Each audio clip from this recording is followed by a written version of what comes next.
தலைமைச் செயலகத்தில் மருத்துவத்துறையில் ஒரு புதிய திட்டத்தை தொடங்கி வைத்திருக்கிறார்கள். மருத்துவத்துறையில் ஏற்கனவே மக்களை தேடி மருத்துவம், இன்னுயிர் காப்போம் நம்மை காக்கும் 48, இதயம் காப்போம், பாதம் பாதுகாப்போம், சிறுநீரக பாதுகாப்பு திட்டம், நலம் காக்கும் ஸ்டாலின், அதேபோல் மக்களை தேடி மருத்துவ ஆய்வக திட்டம், தொழிலாளர்களை தேடி மருத்துவ திட்டம், செயற்கை கருத்தரித்தல் மையங்கள் என்று ஏராளமான சிறப்பு திட்டங்கள் தமிழகத்தில் செயல்படுத்தப்பட்டு வருகிறது.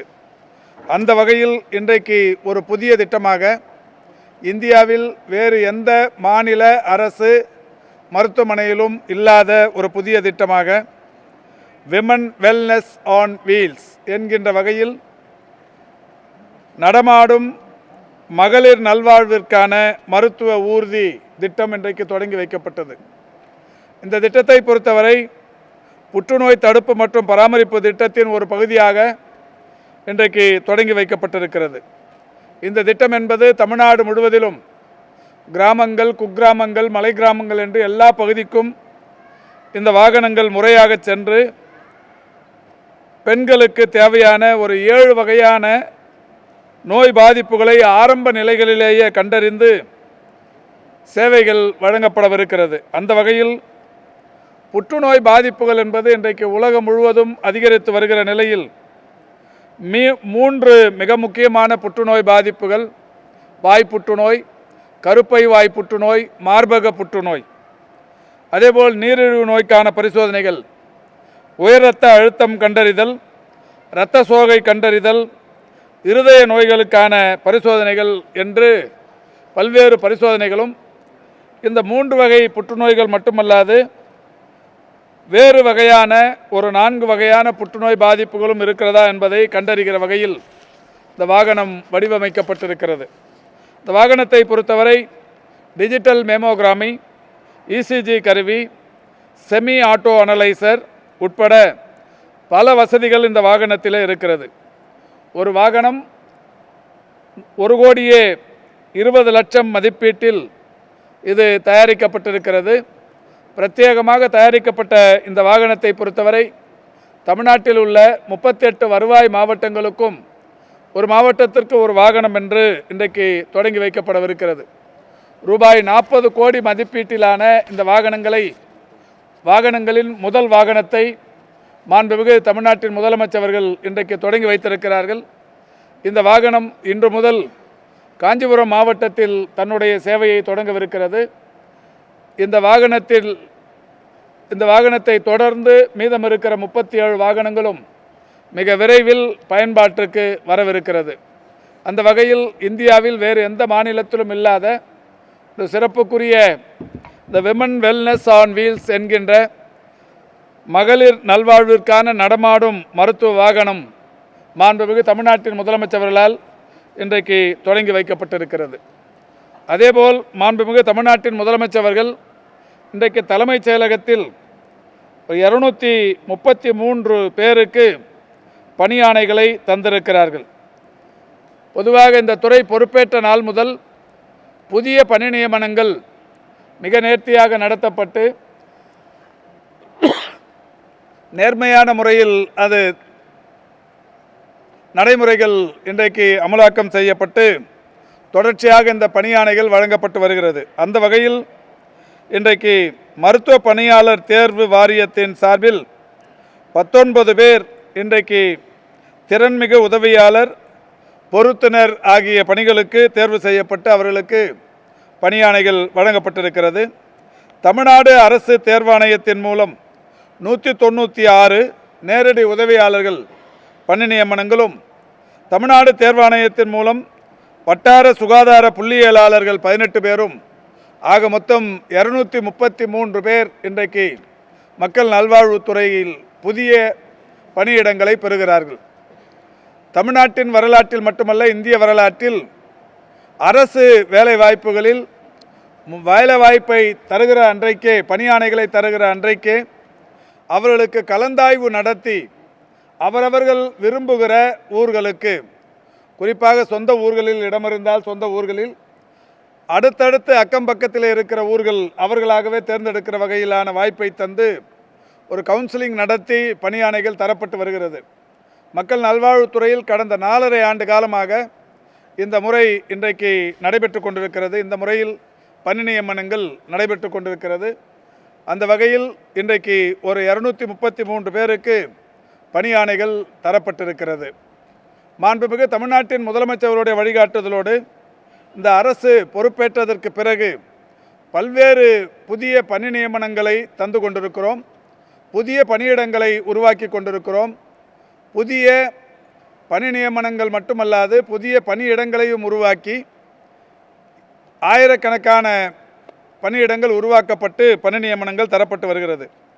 இந்த அரசு பொறுப்பேற்றது என்பது 2021 மே திங்கள் 7ஆம் தேதி.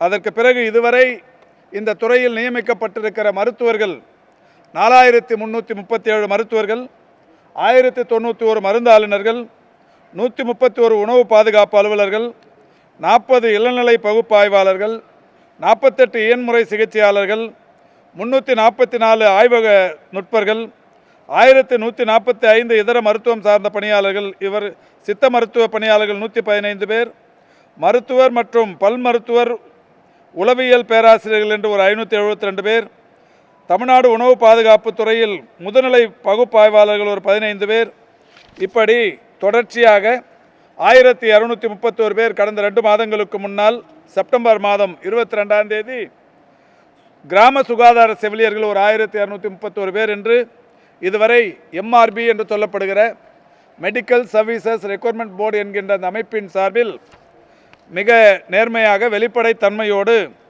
இந்த பணி நியமனங்கள் 9072 பணி நியமனங்கள் தரப்பட்டிருக்கிறது.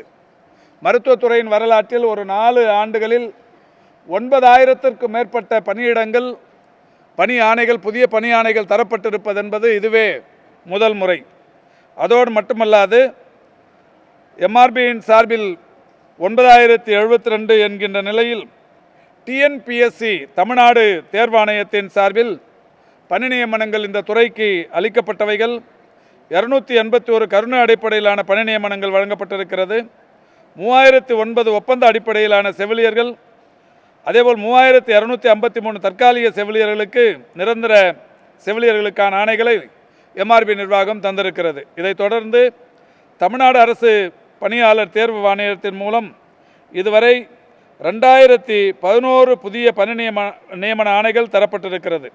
இளநிலை உதவியாளர்கள், தட்டச்சர்கள், சுருக்கெழுத்து தட்டச்சர்கள், சுகாதார அலுவலர்கள், புள்ளி விவர உதவியாளர்கள் என்று பல்வேறு வகைகளிலான பணி நியமனங்கள் 2011 பணி நியமனங்களை தமிழ்நாடு தேர்வாணையம் அரசு பணியாளர் தேர்வாணையம் வழங்கியிருக்கிறது.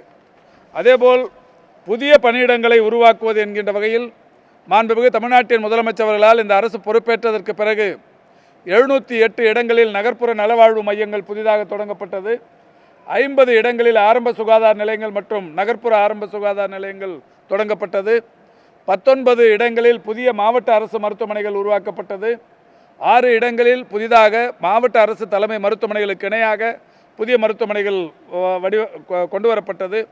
இப்படி பல்வேறு புதிய மருத்துவ கட்டமைப்புகளை கொண்டு வந்து கொண்டிருக்கின்ற காரணத்தினால் மாண்புமிகு தமிழ்நாட்டின் முதலமைச்சர்களுடைய வழிகாட்டுதலோடு இந்த நேஷனல் ஹெல்த் மிஷன் என்கின்ற அமைப்பின் சார்பில் புதிய பணியிடங்கள் தொடர்ச்சியாக உருவாக்கப்பட்டு அந்த வகையில் இதுவரை 35,400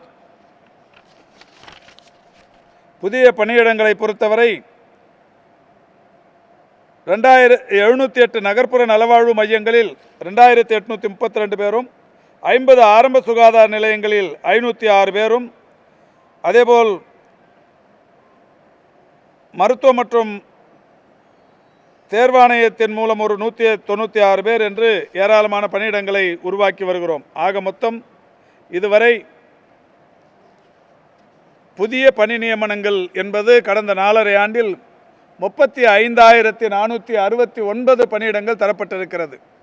4.5 ஆண்டில் வேறு எந்த காலகட்டத்திலும் இல்லாத அளவுக்கு 35,469 பணியிடங்கள் தரப்பட்டிருக்கிறது.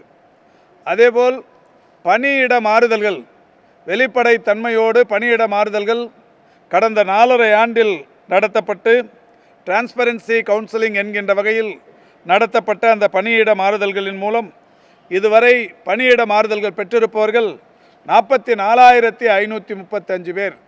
அந்த வகையில் ஒரு 35,469 புதிய பணியிடங்களும் பணி ஆணைகளும் 44,535 பேருக்கு இன்றைக்கு பணி மாறுதல்களும் ஆக மொத்தம் இந்த அரசு பொறுப்பேற்றதற்கு பிறகு ஏறத்தாழ 80,000 பணியாளர்கள் மிகப்பெரிய அளவிலான பயன்பெற்றிருக்கிறார்கள் என்பதை மகிழ்ச்சியோடு தெரிவித்துக் கொள்கின்றோம். இந்த அரசு பொறுப்பேற்றதற்கு பிறகு புதிதாக தொடங்கப்பட்ட மருத்துவமனைகள், நம்முடைய கொளத்தூர் மருத்துவமனைக்கு புதிய பணியிடங்கள் உருவாக்கி தரப்பட்டிருக்கிறது. அதேபோல் இன்றைக்கு புதிய பணியிடங்கள் என்கின்ற வகையில் நான் ஏற்கனவே சொன்னதைப் போல 708 நகர்ப்புற நலவாழ்வு மையங்கள், 50 ஆரம்ப சுகாதார நிலையங்கள், புதிதாக கட்டப்பட்ட ஜைகா கட்டிடங்கள், ஜப்பான் பன்னாட்டு கூட்டுறவு முகமை மூலம் கட்டப்பட்ட கட்டிடங்கள், அதற்கு தேவையான பணி நியமனங்கள் என்பது தொடர்ச்சியாக தரப்பட்டு கொண்டிருக்கிறது. இன்னமும் காலியாக இருக்கிற பணியிடங்களை பொறுத்தவரை மாண்புமிகு தமிழ்நாட்டின் முதலமைச்சருடைய வழிகாட்டுதலோடு இந்த துறையில் முதன்முறையாக 0% வேக்கன்சி என்கின்ற வகையில் ஒரு பணியிடம் கூட காலி இல்லாத சூழலை உருவாக்க வேண்டும் என்கின்ற வகையில் பல்வேறு நடவடிக்கைகள் எடுக்கப்பட்டு வருகிறது. அந்த வகையில் கிராம சுகாதார செவிலியர்கள் ஒரு 2,147 பேர் பல்வேறு உயர்நீதிமன்ற உச்சநீதிமன்ற வழக்குகளுக்கு பிறகு இப்பொழுது புதிதாக நியமிப்பதற்குரிய நோட்டிஃபிகேஷன், தேர்வு செய்வதற்குரிய நோட்டிஃபிகேஷன் மிக விரைவில் எவ்வளோ நாளில் வரலாமா? ஒரு 10-15 டேஸ், 10-15 நாள் கிராம அடுத்த வாரத்தில் 2,147 பேருக்கான அந்த அறிவிப்பு வரவிருக்கிறது. அதேபோல் செவிலிய உதவியாளர்கள் ஒரு 1,030 பேர். நிறைய இவைகளெல்லாம் வடக்கு மண்டலத்தில் இருந்தவைகள். இதற்கு தீர்வு காணப்பட்டு இப்போது இந்த பணியிடங்களை நிரப்புவதற்குரிய ஆணைகளை பெற்று இவைகள் இப்போது அறிவிக்கப்பட இன்னும் ஒரு 10 நாட்களுக்குள் அறிவிக்கப்படவிருக்கிறது. சுகாதார ஆய்வாளர்கள் 1,429 பேர். இந்த பணியிடங்கள் மிக விரைவில் நிரப்புவதற்குரிய நோட்டிஃபிகேஷன் வரவிருக்கிறது. இந்த 3 வகையான பணியிடங்களும் நிரப்பப்பட்டதற்கு பிறகு இந்த துறையில் காலி பணியிடமே இல்லாத துறை என்கின்ற நிலை இந்த துறை உருவாக்கப்பட்டதற்கு பிறகு முதன்முறையாக இப்போதுதான் வரவிருக்கிறது என்கின்ற அந்த மகிழ்ச்சியான செய்தியினை தெரிவித்துக் கொள்கின்றோம். மருத்துவர்கள் நியமனம் என்பது இன்றைக்கு நான் ஏற்கனவே சொன்ன இந்த 4,337 மருத்துவர்களுக்கான அந்த நியமனங்கள் நடத்தி முடிக்கப்பட்டு அவரவர்கள் விரும்புகிற ஊர்களில் தற்பொழுது மகிழ்ச்சியோடு பணியாற்றி கொண்டிருக்கிறார்கள்.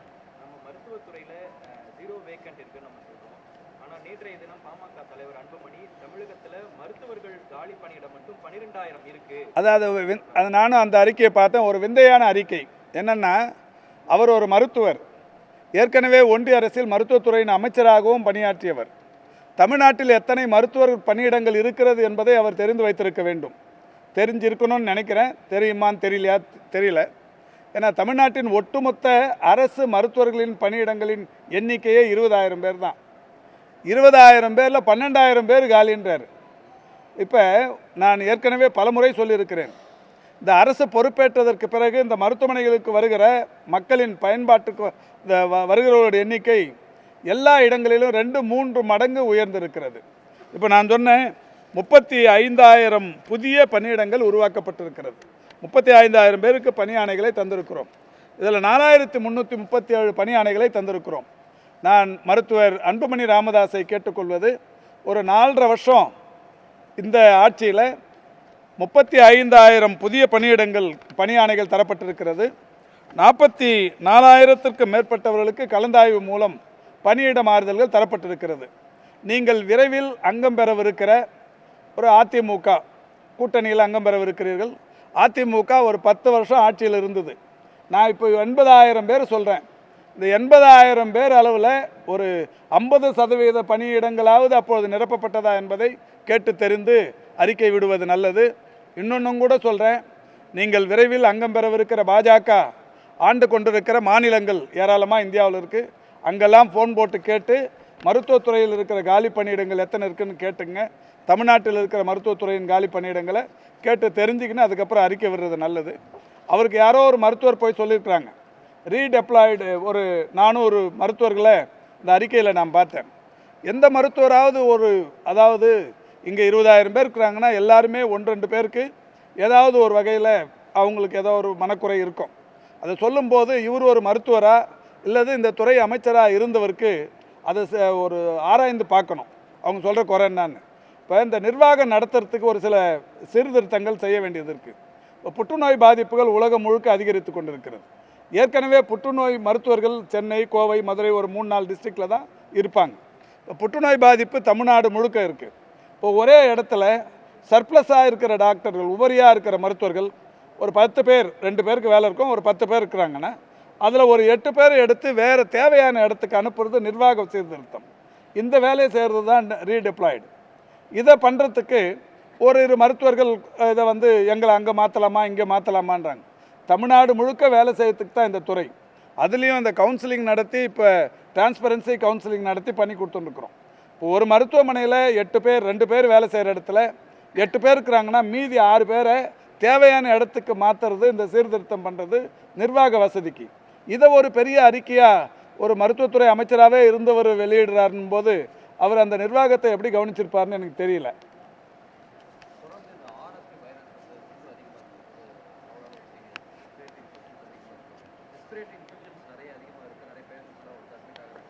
இல்லைங்க, அந்த மாதிரி எந்த விதமான ஒரு பதட்ட சூழலும் இல்லைங்க. இந்த மழை காலத்தில் வழக்கமாக வர இந்த நோய் பாதிப்புகள் தான் தமிழ்நாடு முழுக்க எல்லா மருத்துவமனைகள்லையும் மழை கால நோய் பாதிப்புகளுக்கான மருந்துகள், அதற்கான மருத்துவ உபகரணங்கள், மருத்துவர்கள் தயார் நிலையில் இருக்கிறாங்க. குறிப்பாக இந்த டெங்கு, மலேரியா, சிக்கன்குனியா இந்த மாதிரியான பருவ மழைகளின் போது வருகிற நோய் பாதிப்புகளுக்கு ஏற்ற அந்த வார்டுகள் தனியாக அந்த இதெல்லாமே பண்ணின்னு இருக்கிறோம்.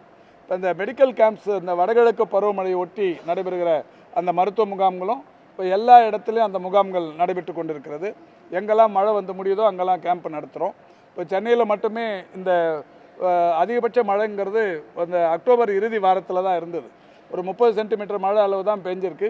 நமக்கு மழை வர வேண்டியது 87 சென்டிமீட்டர். இன்னும் டிசம்பர் ஒரு 15 தேதி வரைக்கும் கூட வரும். இந்த நிலையில் இது வரைக்குமே அங்கேயே ஒரு 2100 கேம்ப் நடத்திருக்கிறோம். தேவையான இடத்துல ஒரு கிராமத்தில் இல்லை ஒரு தெருவில் 2 பேருக்கோ 3 பேருக்கோ காய்ச்சல் பாதிப்பு இருந்தால் உடனடியாக கேம்ப் நடத்துறதுக்கு அட்வைஸ் பண்ணியிருக்கு. அது நடத்தின்னு இருக்கிறாங்க. எனவே பதட்டமான சூழல் என்பது இல்லை. மருத்துவக் கல்லூரி இது வரைக்கும் இந்த வடகிழக்கு பருவமழைக்கு மட்டுமே ஒட்டுமொத்தமாக நான் சொன்னது சென்னையில் 2100ன்னு ஒட்டுமொத்தமாக தமிழ்நாடு முழுக்க 25,460 மருத்துவ முகாம்கள் நடத்தப்பட்டது. மருத்துவக் கல்லூரி இல்லாத மாவட்டங்களுக்கு மருத்துவமனை அதாவது மருத்துவக் கல்லூரி இல்லாத மாவட்டங்கள்னு ஒரு 6. இந்த மருத்துவக் கல்லூரி இல்லாத மாவட்டங்கள் இருக்கக்கூடாது, மாவட்டத்துக்கு ஒரு மருத்துவக் கல்லூரிங்கிற இந்த கான்செப்டே முத்தமிழறிஞர் கலைஞர் தான் 2011 சட்டமன்றத்திலே அறிவித்தார். அந்த வகையில் அன்றைக்கி கேட்டுப்பட்ட நிறைய கல்லூரிகள் தான் தற்போது 36 என்கின்ற வகையிலே தமிழ்நாட்டில் இருக்கிறது. புதிய மாவட்டங்கள் நிறைய உருவானதுக்கு அப்புறம் இப்போ ஒரு 6 மாவட்டங்களுக்கு மருத்துவக் கல்லூரி வேணும். தென்காசி, பெரம்பலூர், மயிலாடுதுறை, காஞ்சிபுரம், திருப்பத்தூர், ராணிப்பேட்டை இந்த 6 மாவட்டங்களுக்கான மருத்துவக் கல்லூரிகள் வேண்டும் என்கின்ற கோரிக்கை தொடர்ந்து இந்த அரசு பொறுப்பேற்ற நாள் முதல் ஒன்றிய அரசாங்கத்திடம் கோரிக்கை வைக்கப்பட்டு வருகிறது. கடைசியாக போன ஜனவரி 2ஆம் தேதி நானும் செயலாளரும் ஒன்றிய மக்கள் நல்வாழ்வுத்துறை அமைச்சர் மாண்புமிகு JP நட்டா அவர்களை சந்தித்தும் கூட கோரிக்கை வைத்திருக்கிறோம். பரிசீலிப்பதாக சொல்லியிருக்கிறார். என்னம்மா இல்லை, இப்போ நம்ம ஆரம்ப சுகாதார நிலையங்கள், துணை சுகாதார நிலையங்கள், வட்டார மருத்துவமனைகள் இது மேம்படுத்தப்பட்ட மருத்துவமனைகளாக மாற்றுறது, புதிய மருத்துவமனைகள் நிறைய கோரிக்கை வச்சுட்டு வரோம். ஆனால் அவங்க என்ன சொல்கிறாங்கன்னா, ஒன்றிய அரசு வட மாநிலங்களில் தமிழ்நாட்டில் இருக்கிற அளவுக்கான மருத்துவ கட்டமைப்பில் பாதி கூட இல்லை, நீங்கள் ஃபுல் ஃப்ளெட்ஜாக இருக்கிறீங்க அப்படிங்கிற அந்த கருத்தையே சொல்லி நிற்கிறாங்க. ஆனாலும் இங்கே தேவையை நாம் தொடர்ந்து